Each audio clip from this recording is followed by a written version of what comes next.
다 같이 말씀 보시겠습니다. 오늘 주신 하나님의 말씀은 민수기 25장 1절에서 18절까지의 말씀입니다. 민수기 25장 1절에서 18절까지의 말씀, 우리 한 목소리로 합독해서 읽도록 하겠습니다. 이스라엘이 시딤에 머물러 있더니 그 백성이 모압 여자들과 음행하기를 시작하니라. 그 여자들이 자기 신들에게 제사할 때에 이스라엘 백성을 청하매 백성이 먹고 그들의 신들에게 절함으로 이스라엘이 바알 부올에게 가담한지라. 여호와께서 이스라엘에게 진노하시니라. 여호와께서 모세에게 이르시되 백성의 수령들을 잡아 태양을 향하여 여호와 앞에 목매어 달라. 그리하면 여호와의 진노가 이스라엘에게서 떠나리라. 모세가 이스라엘 재판관들에게 이르되 너희는 각각 바알 부르기에 가담한 사람들을 죽이라 하니라. 이스라엘 자손의 온 회중이 회막문에서 울 때에 이스라엘 자손 한 사람이 모세와 온 회중의 눈앞에 미디안의 한 여인을 데리고 그의 형제에게로 나아온지라. 사장 아론의 손자 엘르아살의 아들 비느하스가 보고 회중 가운데에서 일어나 손에 창을 들고 그 이스라엘 남자를 따라 그의 막사에 들어가 이스라엘 남자와 그 여인의 배를 꿰뚫어서 두 사람을 죽이니 연병이 이스라엘 손에서 그 자손에게서 그쳤더라. 그 연병으로 죽은 자가 24,000명이었더라. 여호와께서 모세에게 말씀하여 이르시되 제사장 아론의 손자 엘르아살의 아들 비느하스가 내 질투심으로 질투하여 이스라엘 자손 중에서 내 노를 돌이켜서 내 질투심으로 그들을 소멸하지 않게 하였도다. 그러므로 말하라. 내가 그에게 내 평화의 언약을 주리니 그와 그의 후손에게 영원한 제사장 직분의 언약이라. 그가 그의 하나님을 위하여 질투하여 이스라엘 자손을 속죄하였음이니라. 죽임을 당한 이스라엘 남자 곧 미디안 여인과 함께 죽임을 당한 자의 이름은 시므리니 살루의 아들이요 시므온인의 조상의 가문 중 한 지도자이며 죽임을 당한 미디안 여인의 이름은 고스비이니 스루의 딸이라. 스루는 미디안 백성의 한 조상의 가문의 수령이었더라. 여호와께서 모세에게 말씀하여 이르시되 미디안 일들을 대적하여 그들을 치라. 이는 그들이 속임수로 너희를 대적하되 부올의 일과 미디안 지휘관의 딸 곧 부올의 일로 연병이 일어난 날에 죽임을 당한 그들의 자매 고스비의 사건으로 너희를 유혹하였음이니라. 아멘. 오늘도 한 주의 일상이 시작하는 월요일 새벽 민수기 말씀으로 은혜를 나누고자 하는데요. 지난주 새벽에 계속해서 이 모압의 왕 십볼의 아들 발락이 이스라엘을 대적하기 위해 이방의 예언자 부올의 아들 발람에게 저주를 사주하였던 그 말씀을 나누었습니다. 이 모압 왕 발락의 악한 영적 그 종교적 공격 앞에 하나님은 친히 개입하시고 역사하셔서 이스라엘 백성, 이 자신의 백성들을 지키시고 보호하신 역사를 우리가 함께 목격하였는데요. 이 모압의 왕 발락의 악한 계교는 하나님의 역사 앞에 철저히 좌절되고 이스라엘 백성들이 저주받기 원했던 발락의 의도는 그의 의도와는 정반대로 세 번에 거쳐 이 완벽한 축복을 빌어주게 되는 이 놀라운 반전의 역사로 맞춰지게 되었습니다. 이 모든 일이 이스라엘 백성들이 이제 하나님이 약속하신 가나안 땅을 목전에 앞두고 이 모압 평지에 진을 치고 있었던 중에 일어났던 것인데요. 오늘 본문 25장 소제목에 보시면 부올에서 생긴 일이라고 쓰여져 있고 또 1절에도 시딤에 머물러 있었다고 하는데 부올과 시딤이 모두 다 모압 평지에 속한 지명이었던 것입니다. 그렇게 이스라엘 백성들이 계속해서 머물고 있던 바로 그곳에서 백성들이 부지 중에 모압 왕으로부터 영적인 공격을 이 하나님의 보호하심으로 무사히 지나간 그 이스라엘 백성들에게 또 다른 위기와 공격이 찾아오게 되었던 것인데요. 이 바로 음행의 유혹이었던 것입니다. 본문 말씀 초반에는 이스라엘 백성들이 그 마음이 안일해져서 그 지역 모압 여인들과 교류하고 그들의 청합에 넘어간 것처럼 보이는데 그런데 말씀 후반부 18절에서는 그들이 속임수로 이스라엘 백성들을 대적했다고 말씀하고 있습니다. 백성들을 속이는 어떤 주체가 있었다는 것인데요. 요한계시록 2장 14절의 말씀에 의하면 이 사건 또한 분명히 어떤 주체의 그 악한 의도에 따른 계교였고 이스라엘 백성들을 넘어뜨리기 위한 의도된 유혹이었다는 것을 확인할 수 있습니다. 그 말씀을 읽어드릴 텐데요. 그러나 내게 두어 가지 책망할 것이 있으니 내게 발람의 교훈을 지키는 자들이 있도다. 발람이 발락을 가르쳐 이스라엘 자손 앞에 걸림돌을 놓아 우상의 제물을 먹게 하였고 또 음행하게 하였느니라. 버가모 교회를 책망하시는 그 말씀 중에 있는 내용인데요. 그러니까 이스라엘 백성들이 모압 여자들과 음행하게 된 그 근본적인 이유가 모압 왕 발락의 음모에 의한 결과였다는 것입니다. 그런데 충격적인 것은 모압 왕에게 그러한 계략을 알려준 것이 부올의 아들 발람이라고 증거하고 있는 것인데요. 분명 발람이 하나님의 강권하시는 역사로 인해서 이스라엘 백성들을 저주하지 못하고 도리어 축복하는 모습을 보여주었지만 그가 신실한 하나님의 예언자가 아니었다는 것을 분명하게 드러내 보이는 말씀인 것입니다. 이 하나님의 직접적인 개입으로 인해서 이스라엘 백성들을 저주하지는 못했지만 그 뒤로 순순히 물러난 것이 아니라 백성들을 어떻게 해서든지 해하고자 하는 이 모압 왕의 의도에 동참하여 백성들에게 통할 만한 영적이고 또 성적인 유혹으로 계속해서 하나님의 백성 이스라엘을 대적하고 방해했던 것입니다.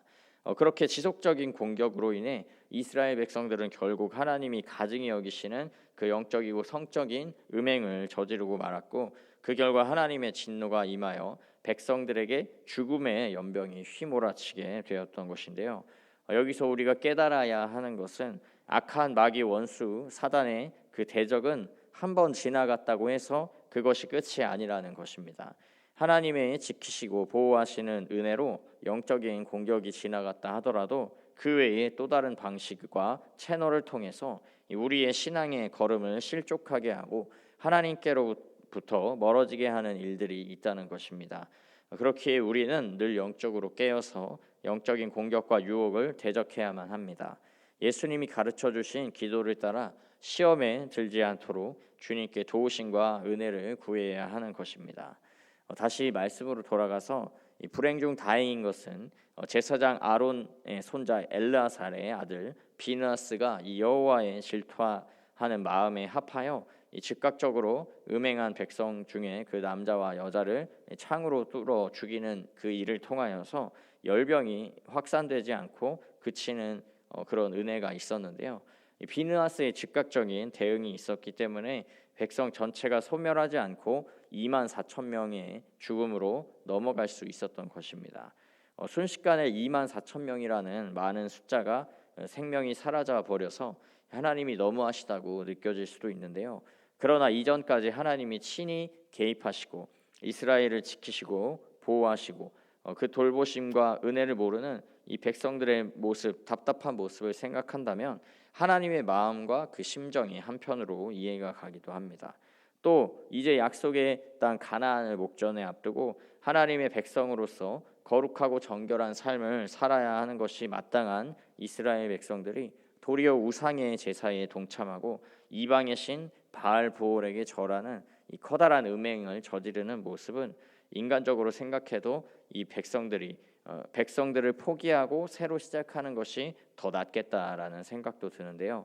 그럼에도 불구하고 이스라엘 백성들을 끝까지 포기하지 않으시고 사랑하시고 오래 참으시는 하나님의 모습을 발견할 수 있게 되는 겁니다. 애초에 질투라는 감정이 사랑이 있지 않고서는 들지 않는 마음인데요. 그만큼 하나님께서 이스라엘 백성들을 끔찍이 사랑하시고 아끼시기 때문에 그들의 음행에 불같은 진노로 반응하시는 것을 우리가 알 수 있습니다. 때문에 복음의 말씀으로 하나님의 백성이 된 우리들도 이 하나님의 사랑 앞에 신실한 사랑으로 반응을 해야 할 의무와 또 책임이 있는데요. 이 세상 이 땅을 살아가면서 미련하고 못난 이스라엘 백성과 같이 이 하나님의 것들을 얼마나 사랑하고 우리 마음에 품고 사는 인생들인지 이 스스로 돌아보고 그 마음을 점검해야 합니다.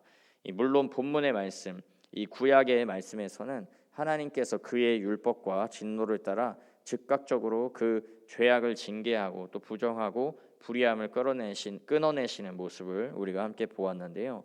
은혜의 시대, 이 신약 이후의 시대를 살아가는 우리가 또 받아야 할 그 모든 진노와 징계를 예수 그리스도께서 대신 십자가를 통해 짊어지시고 죽임을 당하셨다는 것을 기억해야 합니다. 그의 놀라운 희생과 사랑으로 인해 우리는 늘 하나님께 새로운 기회를 얻으며 살아갈 수 있게 된 것인데요. 그러므로 우리는 예수께서 대신 죽으신 그 놀라운 은혜를 우리의 음행과 범죄와 이 세상을 사랑하는 것에 대한 면책 특권으로 오용하고 남용해야 해서는 안 됩니다. 그 사랑에 걸맞게 사랑에 합당한 모습으로 살아가기를 간절히 구하고 몸부림쳐야 하는 것인데요. 예수님의 그 놀라운 대속의 은혜가 우리의 삶에 여전히 역사하고 있으니까 십자가의 한편 강도가 그 마지막 순간에 돼서야 구원받은 것처럼 마지막 순간에만 돌이키면 되겠지라는 안일한 마음으로 신앙생활을 해서는 안 된다는 것입니다. 오늘 말씀 속에서 이스라엘 백성들이 받았던 그 징계와 심판이 언제 우리 삶에 이 개인의 여정에 임할지 모를 일이기 때문에 예수님의 은혜와 사랑을 값싼 것으로 만드는 안일한 모습에서 어서 바뀌어야 한다는 것입니다. 그렇다면 어떻게 하면 우리가 이 온전한 믿음의 걸음, 순결한 믿음의 걸음을 걸어갈 수 있을까요? 그것은 오늘 말씀에서 하나님이 질투하시는 하나님심과 같이 우리를 향하신 이 하나님의 뜨거운 사랑 앞에 우리도 마음을 다하여 하나님을 마음으로 사랑하는 것입니다. 하나님은 사랑이시고 또 사랑은 모든 것을 할 수 있는 능력이 됩니다. 신앙생활의 본질은 하나님 사랑인 것인데요. 우리가 온전히 하나님만을 사랑할 때 이 모든 대적의 공격과 유혹에도 넘어지지 않고 믿음의 길, 구원의 길을 온전히 걷게 되는 것입니다. 그렇게 하나님만을 온전히 마음으로 또 전심으로 사랑하셔서 주님 주시는 놀라운 은혜와 축복을 날마다 더욱 풍성하게 누리고 소유하시고 또 하나님의 거룩한 백성, 순결한 그리스도의 신부의 모습으로 살아가시기를 주님의 이름으로 축복합니다. 아멘. 함께 기도하겠습니다. 아버지 하나님, 우리의 믿음의 시작이 되시고 완성이 되시는 주님의 은혜와 사랑을 감사드립니다. 우리를 조건 없이 사랑하시고 주님의 자녀 백성 삼아주신 은혜에 합당한 삶을 살지 못하는 부족한 모습을 있는 모습 그대로 고백하오니 한결같이 주님을 사랑하지 못하는 연약한 우리를 불쌍히 여겨주시고 늘 주님 신실하게 사랑하는 사랑의 자녀들이 될 수 있도록 은혜를 더하여 주옵소서.